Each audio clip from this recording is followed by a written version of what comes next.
Namah Shri Atirajaya Vivekananda Sure Satchit Sukha Swarupaya Swami Tapaharine.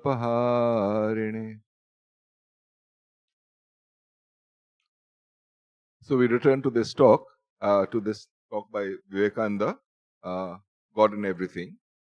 Towards the end of last time, which was 2 weeks back, there was this passage that we had read fairly fast, and a question was sent to clarify certain things. And I think it's important to clarify this. But let's first finish reading the passage, and then we'll get back to the questions that were sent.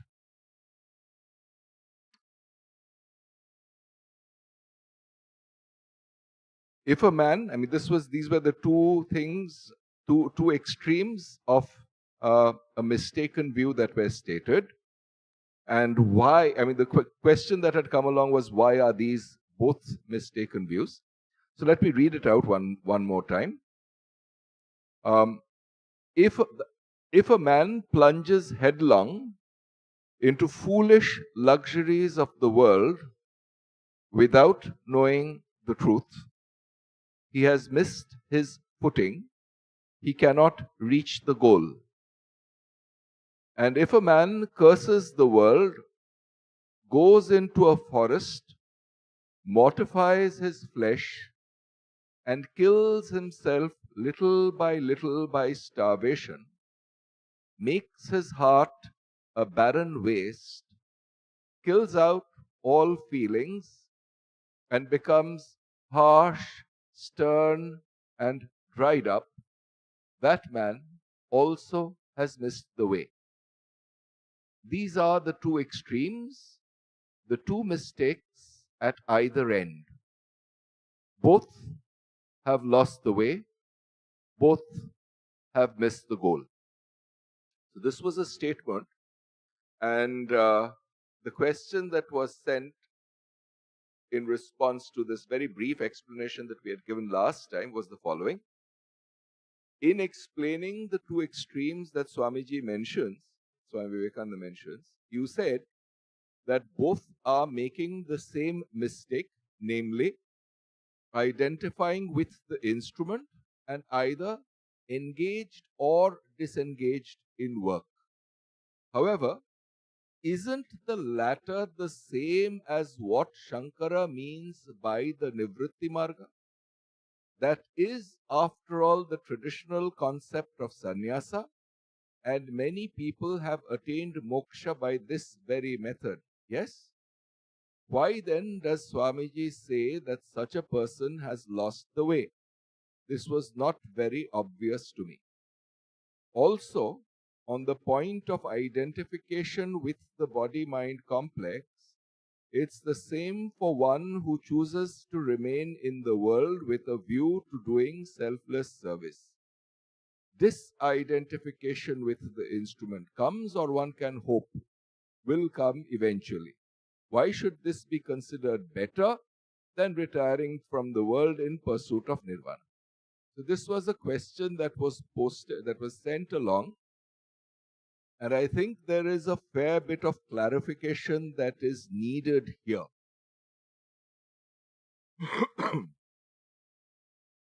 What exactly are the two extremes that Vivekananda is talking about here?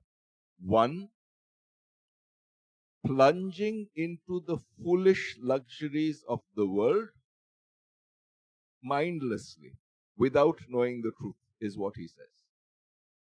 The other, retiring or cutting oneself off from the world and basically converting one's heart into a barren waste, no feelings, etc., etc. And these are the two extremes that Vivekananda has talked about. He's spoken about very briefly, and therefore this kind of a question is a very natural and it's a very good question. Where exactly do you think the clarification really lies? In the first, we can understand it. After all, most traditional religions talk about a kind of self-control, not plunging into the various luxuries of the world. We understand that. But then he says in the very next sentence that retiring from the world with a view, and then cutting oneself off from it, converting one's heart into a barren waste is equally a mistake.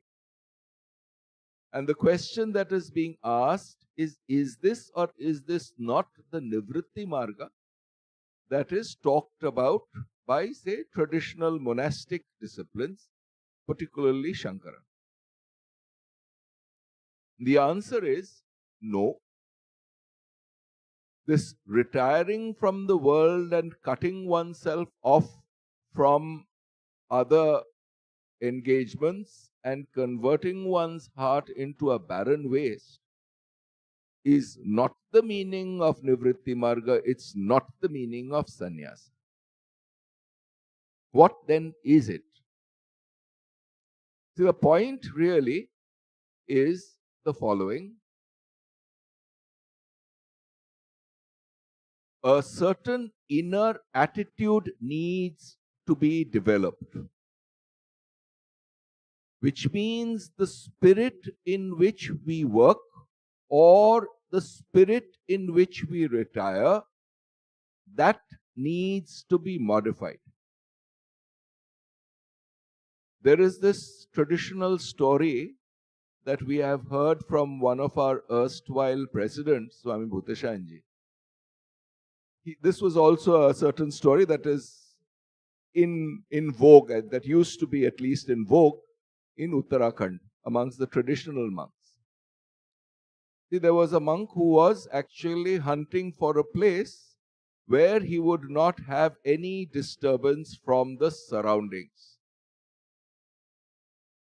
He went deep into a forest, finally found a cave, and there were no noises inside it. So he found that he could retire into the cave and be free from disturbance. Now, just after sitting there in the cave for some time, he heard some birds in the forest chirping, making some noise. And he got disgusted and came out. Here also there is no peace, there is no silence. When he reported this to a more senior monk, who apparently that was what the response was, that look, the clamor that needs to be silenced is in your mind, it's not in the world. So why is it that the person is responding so, with such a so swiftly to this mild noise of birds chirping? It's basically because the mind is not quieted, and therefore every little sound in the outside has the connotation of being something that is discordant, disturbing. What then are we supposed to be doing? And if one actually grasps this, then whether one is in the world or whether one is retired, in a forest or in a cave, it does not matter where the physical body is stationed.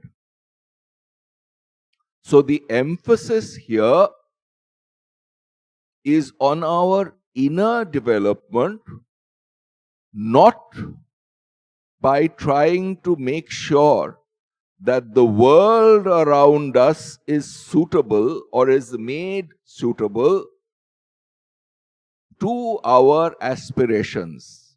This story of this monk who had gone off to the forest, it essentially teaches us one thing and one thing only, that the solution to this is inside in our subjective view of the world and not in the objective world that we see around us. See, there is this, it's a somewhat different vein, but it's a tongue-in-cheek remark by this very amusing, humorous playwright, George Bernard Shaw. So he makes this comment that the reasonable man adjusts himself to his surroundings. The unreasonable man constantly tries to adjust the world to himself and fails. And therefore, all development in the world depends on the unreasonable man. So it's a somewhat amusing thing, but it also draws our attention to this one particular fact that, look, if we are interested in a change,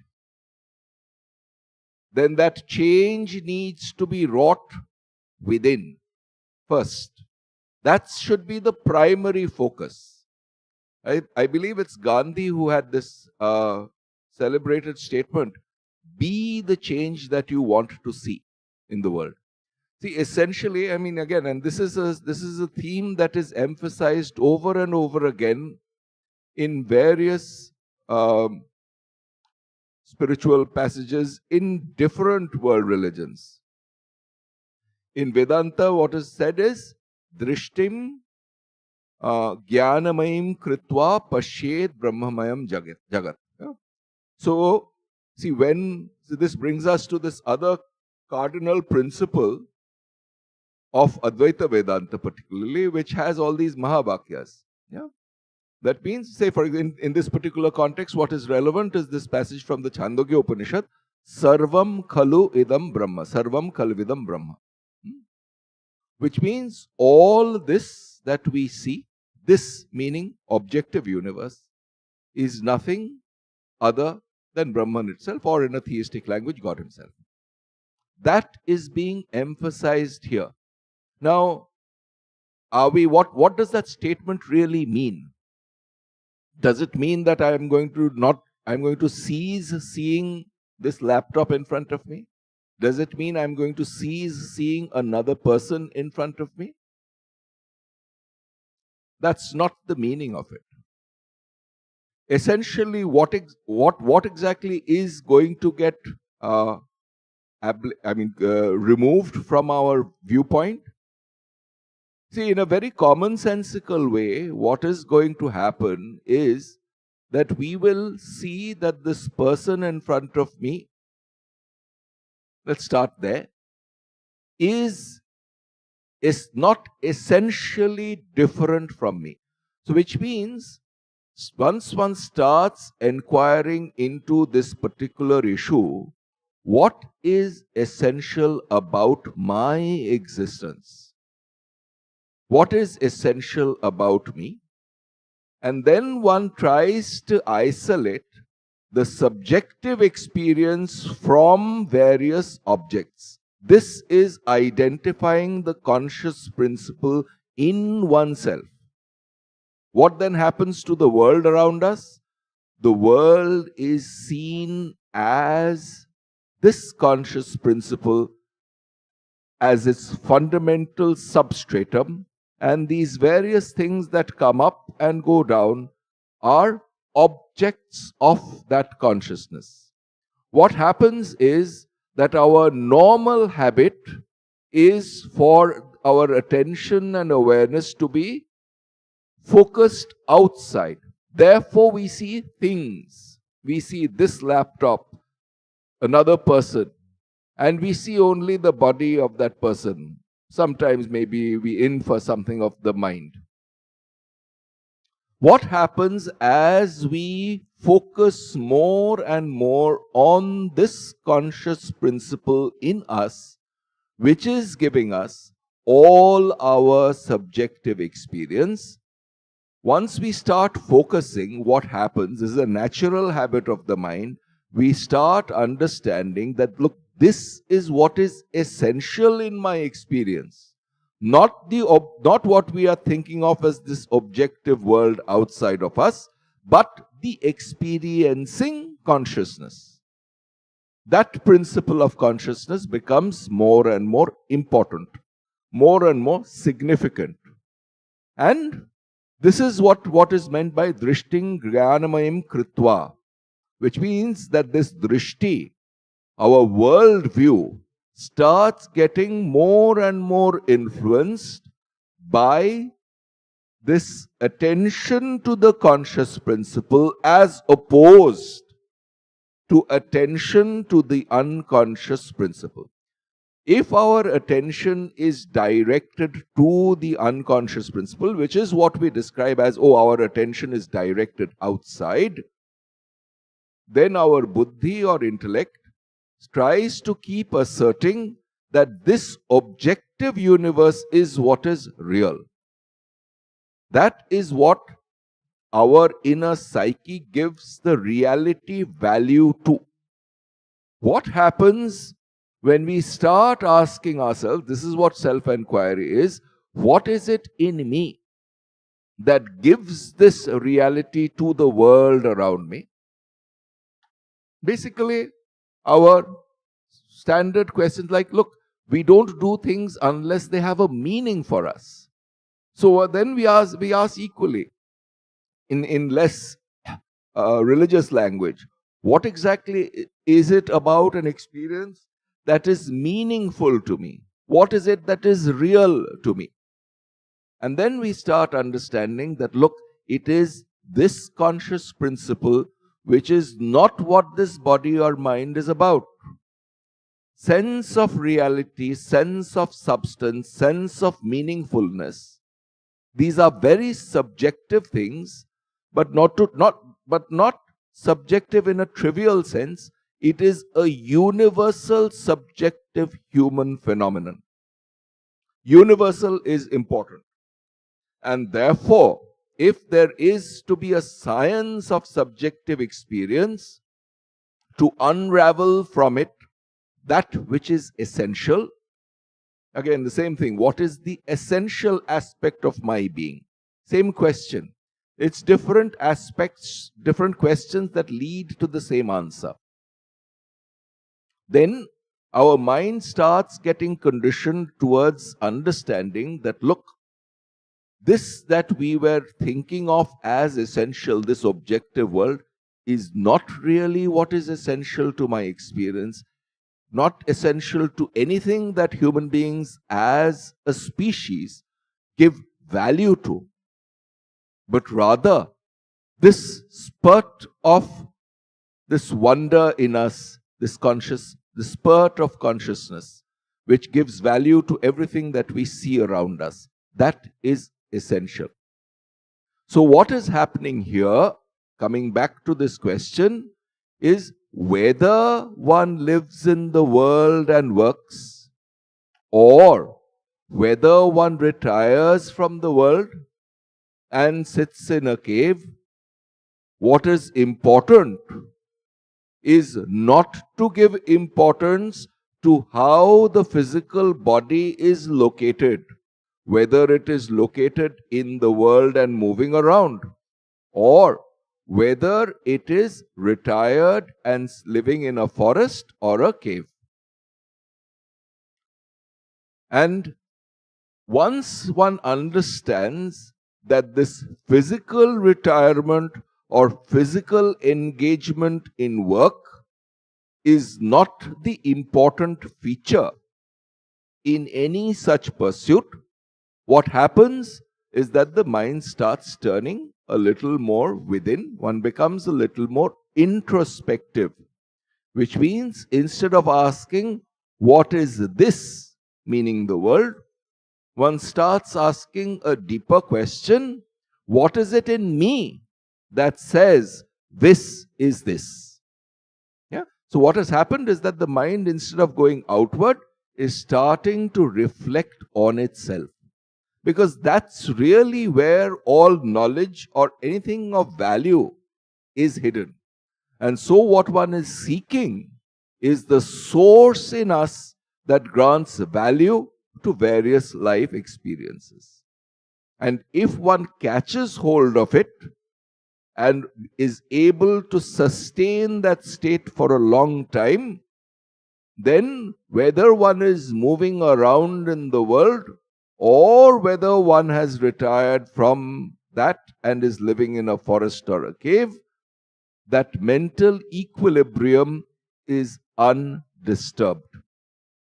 If, on the other hand, one starts focusing on the world experience itself, then one is left with two options. Either mindlessly, see, this is really what mindlessness is about, which means no component which is introspective, which means that there are two options: either plunge into the world without thinking what it will give me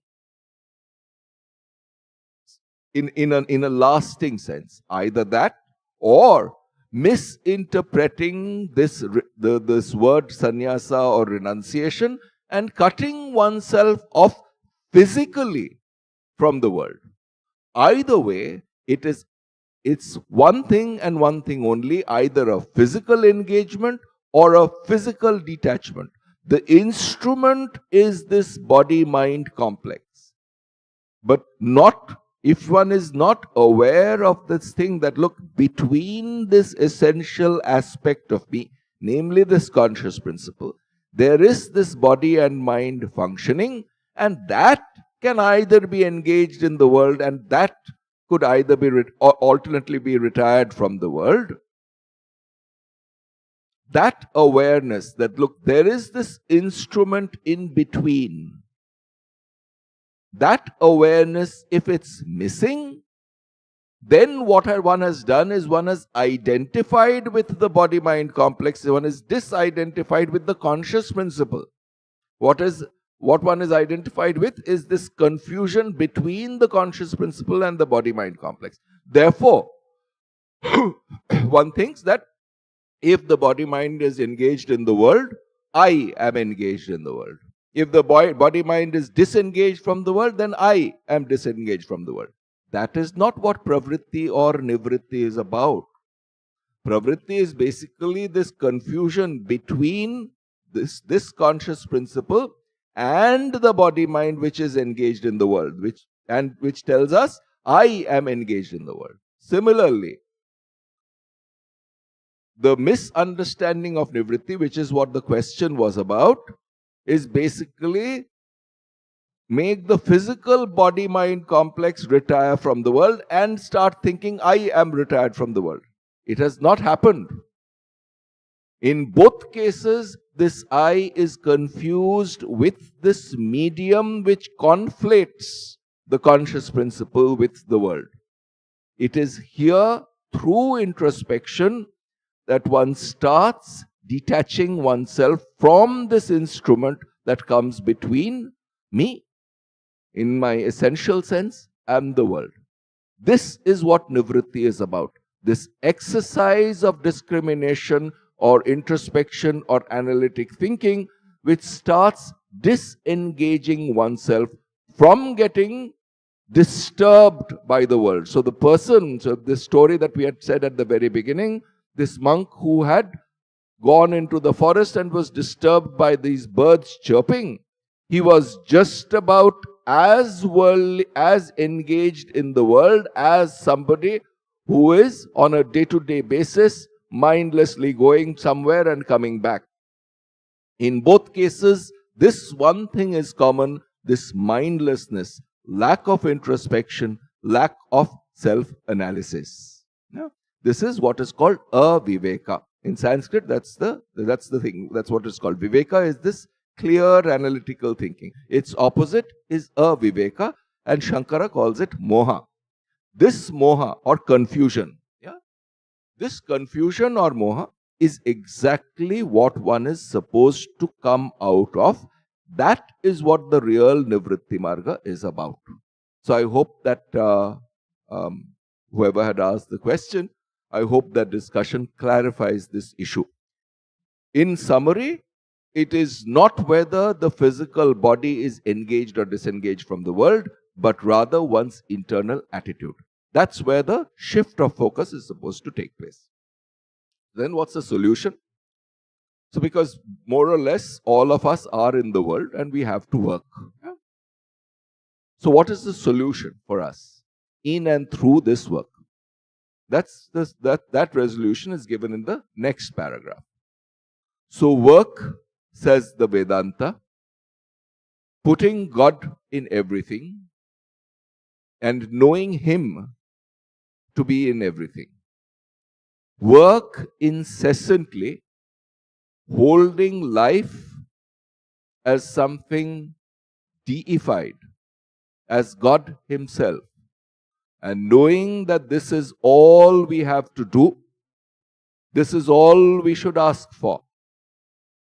God is in everything. Where else shall we go to find Him? He is already in every work, in every thought, in every feeling.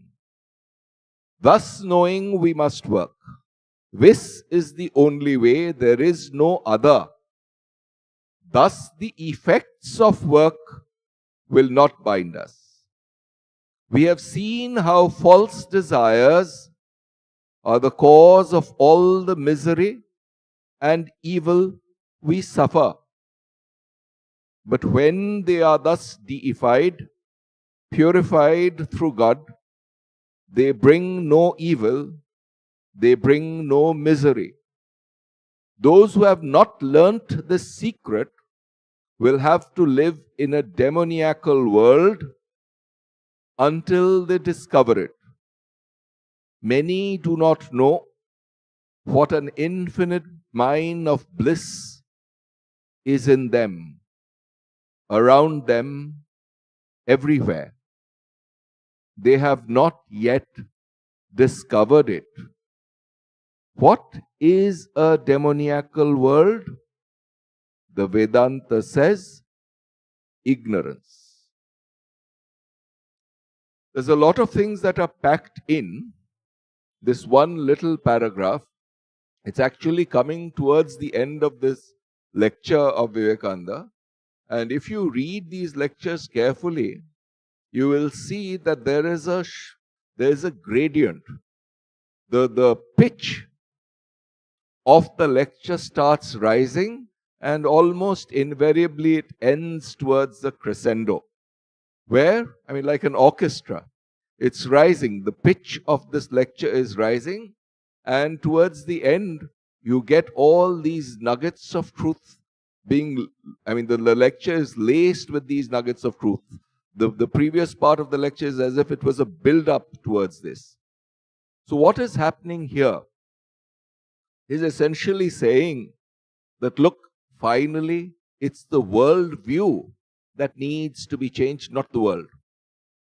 See, for instance, any work we do, anything that we get engaged in, what is it that is important is to understand that this work that we do is part of a much larger system.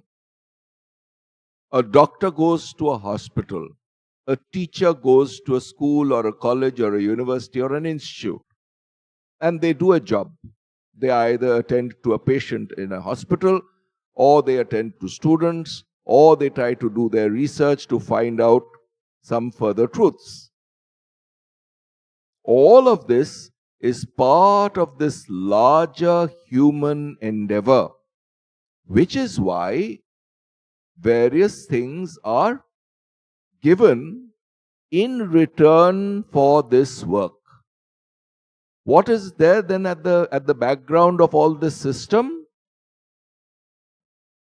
It's the basic fact, recognition of the basic fact that society as a whole attributes value to health of individuals. Therefore, hospitals as an institution. Society as a whole attributes a value to knowledge and truth. Therefore, educational institutions and research institutes. So when we are participating, and the same is true for every work. Work in itself is an impersonal activity. It is the way this human society, more generally the universe, proceeds in our common sense way. However, we do not take a step back from this and keep thinking, oh, it is this that is my work, and this that will come as a result of my work to me. Vedanta calls this kartritva bhoktritva. This is all that samsara is. Samyak sarati, all that changes. It is my idea. It is, nobody has demanded that I have to subscribe to this thinking. That there is this work that is going on, and I use up some aspect of it and say, oh, this is my work which I have to do. What is happening is that this bhava or attitude of kartritva, I have to do this. This essential conscious principle, which is what I am about, is now engaged in this work, and this is all I am. This is a certain self-limitation imposed on us by ourselves. Similarly, after this work, what will I do? I will get such and such award, or such and such benefit, such and such salary at the end of the month, etc., etc. What is happening here is that the mind has been distracted to this statement that society values such output, and therefore it gives this recognition in the form of either a salary or some other kind of recognition. This larger view is lost and a narrower view is adopted. Who has obliged us to adopt this narrow view except for ourselves? Nobody has held a gun to our heads and said that, no, you must think in this stupid, limited way. This stupidity is exactly what Vedanta, and it's the cause. This is stupidity because it's exactly what causes anxiety, fear, pain, sorrow, worries, everything. All our inner disturbances come from this one source. And we fail to recognize it. So this stupidity is exactly what the Vedanta calls ignorance, avidya. Which means lack of thinking about it clearly from this larger perspective, in which this individual body and mind is just a little piece that is doing something which is part of a much larger plan or part of a much larger activity. This non-adoption of a larger view is exactly what the Vedanta calls avidya or ignorance. What does that give rise to? That is what gives rise to avidya, kama, desire, karma, work. Not in the sense of work without agentship, but work with agentship. Which means work while thinking, I am doing this work, which means out of this work I will get something. That's an extraneous thing. It is something we impose on the work. In Vedanta, this is what is called adhyasa. What then is the solution? And the solution could be one of two things. There are really two of these attitudes. One of which has been emphasized here, namely, deify the work, deify even the thoughts and feelings that arise within. This is the more devotional aspect, which means what? In every thought of mine, in every work of mine, in every feeling of mine, in the world that we are forced to see, this idea that this is God Himself, or at a lesser stage, this is all that belongs to a God. This is the more theistic, devotional aspect of it. The other aspect is the not so theistic aspect, what the Buddhists called mindfulness, which is exactly what Vivekananda talks about. This is the more jnana or more analytical way of thinking about the same thing, which is basically whatever one is doing, thinking, feeling, full awareness. At this point, there is this discussion that is to be made. There is this laptop in front of me. There is a passage by Vivekananda that has to be read. Full attention to this present activity, to the exclusion of everything else. This is the practice then. The first, and really these things, I mean, the first one, the Christians, the first attitude, put God in everything, is exactly what the Christians call the practice of the presence of God, which means in and through every act of mine, God alone is present.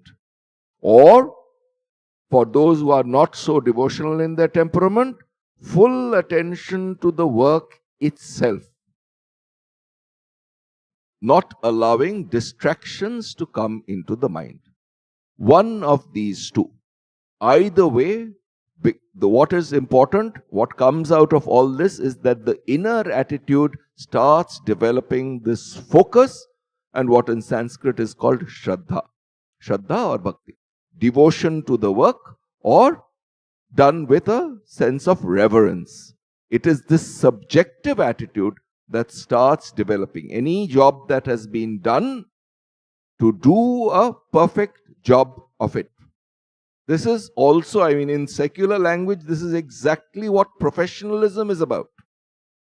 Do any job professionally without allowing one's personal prejudices to come into play during the work. Because these distract. And what this is saying is that do your work without distraction, either by deifying it or equivalently by paying full attention to the work itself. What is the opposite of this?